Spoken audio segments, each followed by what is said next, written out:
என்னங்க மொபைல் பார்த்துட்டு இருக்கீங்களா? போன் பார்த்துட்டு இருக்கேனா? நீ வேற பேப்பரை கையில ஹோல்ட் பண்ண முடியல, போன்ல நியூஸ் பார்த்துட்டு இருக்கேன். ஓ என்ன ரொம்ப சந்தோஷமா இருக்கிற மாதிரி இருக்கு, என்ன விஷயம்? என்ன விஷயமா? இன்னைக்கு தான் என்னமோ என் வீட்ல நான் ரொம்ப நாள் கழிச்சு இருக்கிற மாதிரி இருக்கு. இன்னைக்கு என்ன திடீர்னு? என்ன கேக்குறீங்க? ஏங்க நான் நிஜமாவே கேக்குறேன், நம்ம வீடு இத்தனை நாளா நம்ம வீடு மாதிரியா இருந்தது?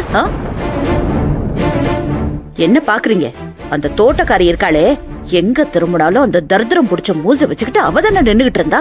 எங்க திரும்பினாலும் அவ மூஞ்சிதான். அவளை பார்க்க கூடாதுன்னு நினைச்சா அப்பதான் வந்து என் முன்னாடி நிப்பா.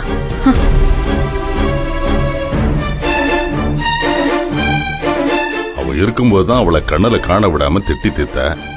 இப்ப அவ ஆளு இல்லாதப்பவும் நந்தினி பத்தி எதுக்கு பேசுற? உன் மனசாட்சியை கேட்டு பாரு சுந்தரவள்ளி. இத்தனை வருஷத்துல ஒரு நாளாவது வாசல்ல கோலம் போட்டிருப்பியா? இல்ல கிச்சன் பக்கம் தான் போயிருப்பியா? அந்த கிச்சன் எப்படி இருந்துச்சு? நந்தினி அதை எப்படி மாத்திருக்கான்னு தெரியும் தானே உனக்கு?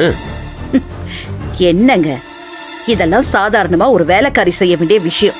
ஓகே ஃபைன், அவளுக்கு வேணா வேலைக்காரியா இருக்கிறதுக்கு எல்லா தகுதியும் இருக்கு. ஆனா இந்த சுந்தரவள்ளிக்கு மருமகள் ஆகிறதுக்கு 1% கூட அவளுக்கு தகுதி கிடையாது. இத பாரு சுந்தரவள்ளி, இது ஒரு வேலைக்காரியோட வேலை இல்ல, இது ஒரு மருமகளுடைய கடமை தான்.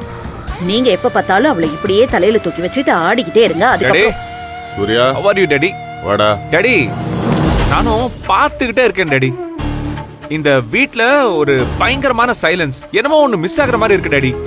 என்னடா, என்ன மிஸ் ஆகுது? அது என்னன்னு தான் நான் ரொம்ப நேரமா யோசிச்சு பார்த்தேன் டாடி. இப்பதான் எனக்கு அது ஞாபகம் வந்துச்சு.